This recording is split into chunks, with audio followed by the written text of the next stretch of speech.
Welcome back. It was a big week of draws. Let's get right into it. Exactly as Trevin says. A lot of draws, some really big draws, really big results, some comebacks, some surprises, some red cards, some out-of-tune managers in the Prem this week. It's going to be a week to talk about. First game of the week, we saw United play Crystal Palace, and it was a 0-0 draw. Like I said, lots of draws this weekend. I mean, I really wanted us to come out and show the quality that we showed in the 7-0 against Barnsley. Now, we all know it's Barnsley. They're a League 2 team. They're not obviously the competition. But to score 7 goals gets you that confidence, gets you that momentum moving forward, and makes you feel good. And you should be following that up with a good game in the week following. It seems interesting to me as a rival fan that Rashford doesn't start for his Palace, and not that Rashford is should be first name on the team sheet or anything. I'm not saying that. Guy hasn't been doing what he should be as of the last 18 months or so, year to 18 months, we could say. But not these last 2 weeks. He has been getting back into form, so I feel like the last thing you should do is take him out. The rotation is needed, and I mean, when you think about it, Xerxes in that first half especially, everything that we created was through him. He's such an important piece when he does play because he comes in, he drops deep, and obviously he and Harry Kane are not, in the same stratosphere right now, but that's the type of game that he plays to me. I see him drop into midfield, connecting the play, not as aggressive in the box or anything like that, but just in terms of the combativeness to press and to come back and play.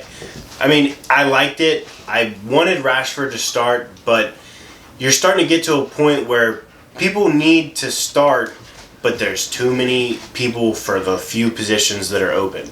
Rashford's had a good couple of games. Garnacho's had a good couple of games. Højlund's coming back from injury, so he's got to have some minutes. Ahmad's playing well. So it's a good problem to have, but at the same time, you really need to pick the correct form player in that moment. Speaking of draws, Manchester City, blue side of Manchester, we managed to snag a draw, which overall, I feel City and Arsenal fans, oh God, there's so much to unpack from this game. First of all, biggest news of the game, 2-2 draw, yes. Rodri, my man, has torn his ACL. Motherfuckers are putting their ones up. Hate to see it. Oh, man. Hate to see it. We praying for him. We praying for him. One thing I'll never understand is how you could wish injury upon a player. I'm talking to you, Arsenal Twitter, okay? Crazy. Not the best way to go off of a fan base is off the Twitter accounts you see. Because even I see some shit City Absolutely. Twitter. It's crazy. Everyone's got the bad apples. Everyone does. But when most of them are bad apples. But in this situation, it seems like Arsenal, it's a lot to get into. Anyway, Rodri hurt, out for this season. ACL tear, out for the season.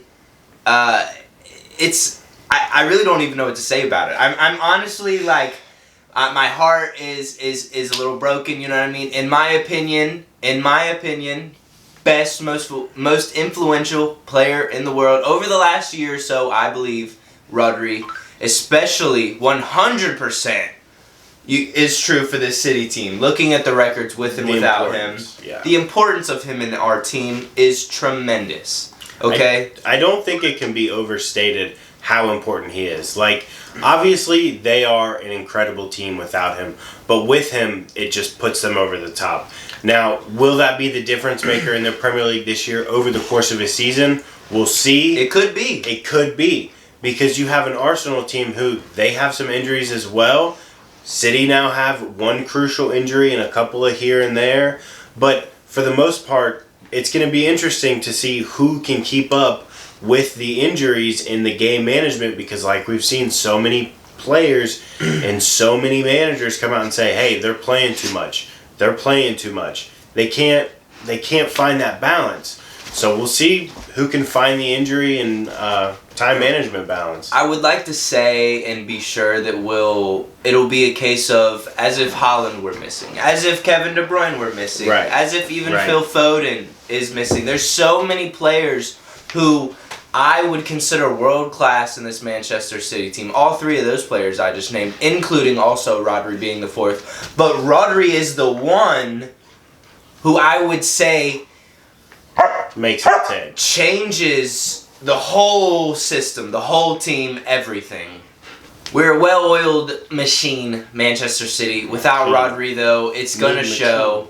It's going to show. It's going to make a big difference. Arsenal, we'll talk about the game a little bit. 2-2, 1-0 up. Haaland through the middle. Savinho, brilliant pass. Splits the defenders.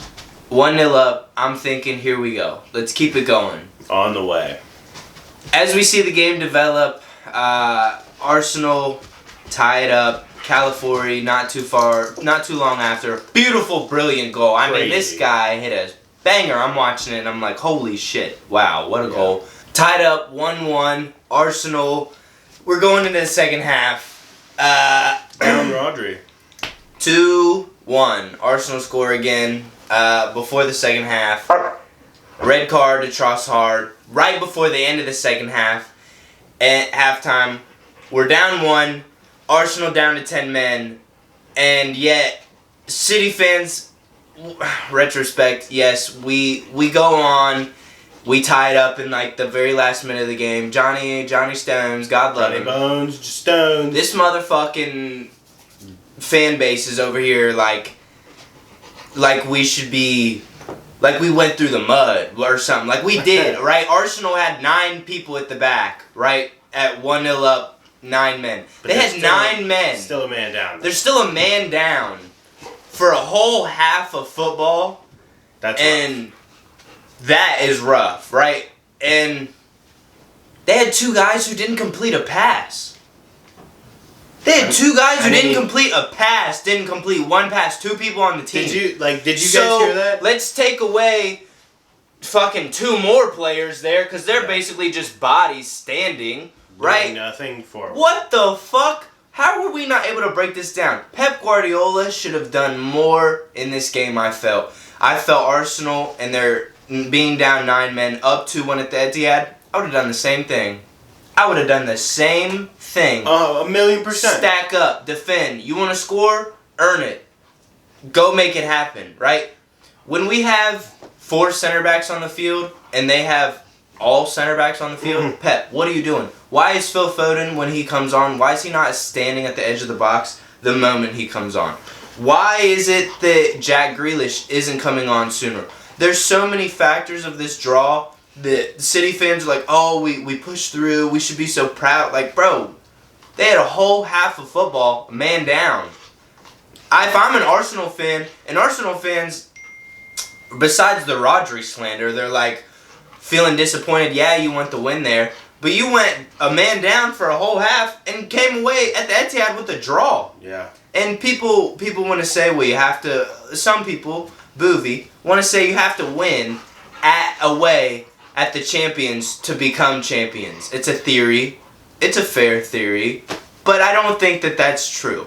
Especially we have to look at retrospect and circumstances and things like that. Especially this, down a man at the Etihad for the whole second half. That's a big deal. Being down a whole extra person against Pep Guardiola, he's already one of the best managers of all time. But now you're taking a person away from your squad for 45 minutes. That is one of the most difficult things to deal with. I don't like to give my praise to Arteta. I think he's a weird psycho robot who had 2% possession in the second half. Like, it just doesn't. I don't like that. And they got a draw. They could have got the win, whatever. But it's rat behavior. That's all it is. I mean, but Arsenal, they got the draw and they wanted to win. Yes, but a draw is still a good point. Especially down 10 men, whole second half. Like I said, either way. Also, Pep, let your players shoot from anywhere. Take some fucking shots. Jesus Christ. This team, it's so fucking predictable sometimes. Like, it's... Let Foden, let Grealish, let Haaland, let De Bruyne. There's so many people that have class class abilities to shoot and put them in corners of the net that the goalie can't get to. And yeah, you're going to need to take quite a few. But it's better than taking no shots. I mean, that's what it seemed like the whole second half. It's why you need to put Foden at the top of the box, players like that. That's why we have fucking Kyle Walker taking long shots. We're making them robots. Ruben Diaz and shit. Okay, that's not Pep. That is, here we go again, Tim Howard. Mm-hmm. All right, look. Anybody blaming anything like that on Pep, your dick is fucking the size of my pinky. Fuck you, right? Fuck you.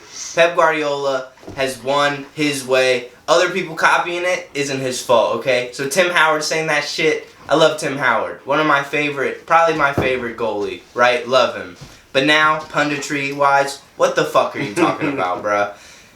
Other people choose to play how they want to play. Pep Guardiola doesn't determine who plays like what. He determines what his team plays like. Okay, so everybody else doing it, don't be mad at him, right? Fuck off. Doesn't matter. These players, this is a game where he should have done more though. He should have done more.